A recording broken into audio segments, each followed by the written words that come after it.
ಕೇಂದ್ರ ಸಚಿವ ಸಂಪುಟದಲ್ಲಿ ಅನುಮೋದಿಸಿರುವ 3 ಮಲ್ಟಿ ಟ್ರ್ಯಾಕಿಂಗ್ ರೈಲ್ವೆ ಮೂಲಸೌಕರ್ಯ ಯೋಜನೆಗಳಿಂದ ಕರ್ನಾಟಕ, ದೆಹಲಿ, ಹರಿಯಾಣ, ಮಹಾರಾಷ್ಟಗಳಿಗೆ ಅನುಕೂಲವಾಗಲಿದೆ ಎಂದು ಪ್ರಧಾನಿ ನರೇಂದ್ರ ಮೋದಿ ಹೇಳಿದ್ದಾರೆ.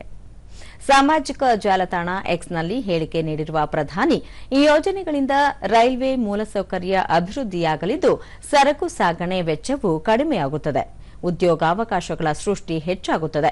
ಹೈದರಾಬಾದ್ ಪಣಜಿ ಆರ್ಥಿಕ ಕಾರಿಡಾರ್ನಲ್ಲಿ ಗುಡೇಬೆಳ್ಳೂರಿನಿಂದ ಮೆಹಮೂದ್ ನಗರದವರೆಗಿನ ರಾಷ್ಟ್ರೀಯ ಹೆದ್ದಾರಿ 167 ಅನ್ನು ಅಗಲೀಕರಣಗೊಳಿಸಲು ಸರ್ಕಾರ ನಿರ್ಧರಿಸಿದ್ದು, ಇದು ಆರ್ಥಿಕ ಬೆಳವಣಿಗೆಯನ್ನು ಹೆಚ್ಚಿಸುವುದಲ್ಲದೆ ಉದ್ಯೋಗಾವಕಾಶಗಳನ್ನು ಹೆಚ್ಚಿಸಿ ಜನಜೀವನವನ್ನು ಸುಗಮಗೊಳಿಸುತ್ತದೆ ಎಂದು ಪ್ರಧಾನಿ ಹೇಳಿದ್ದಾರೆ.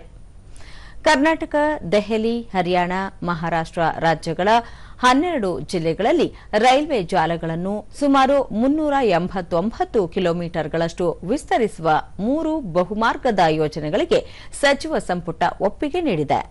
ಸುಮಾರು 18,509 ಕೋಟಿ ರೂಪಾಯಿ ಅಂದಾಜು ವೆಚ್ಚದ ಈ ಯೋಜನೆಗಳನ್ನು 2030-31ರ ವೇಳೆಗೆ ಪೂರ್ತಿಗೊಳಿಸಲು ಉದ್ದೇಶಿಸಲಾಗಿದೆ. ಬಳ್ಳಾರಿ, ಹೊಸಪೇಟೆ 3 ಮತ್ತು 4ನೇ ಮಾರ್ಗ ಕೂಡ ಇದರಲ್ಲಿ ಸೇರಿದೆ. ಈ ಯೋಜನೆಯ ನಿರ್ಮಾಣ ಕಾಮಗಾರಿ ಸಂದರ್ಭದಲ್ಲಿ ಸುಮಾರು 265 ಲಕ್ಷ ಮಾನವ ದಿನಗಳ ನೇರ ಉದ್ಯೋಗ ಸೃಷ್ಟಿಯಾಗಲಿದೆ. ಈ ಉಪಕ್ರಮದಿಂದ ಪ್ರಯಾಣಿಕರಿಗೆ ಅನುಕೂಲವಾಗುವುದಲ್ಲದೆ ಸಾಗಾಟ ವೆಚ್ಚ ಹಾಗೂ ತೈಲ ಆಮದಿನಲ್ಲಿ ಕಡಿತ, ಇಂಗಾಲದ ಡೈಆಕ್ಸೈಡ್ ಹೊರಸೂಸುವಿಕೆಯೂ ಕೂಡ ಕಡಿಮೆಯಾಗಲಿದೆ.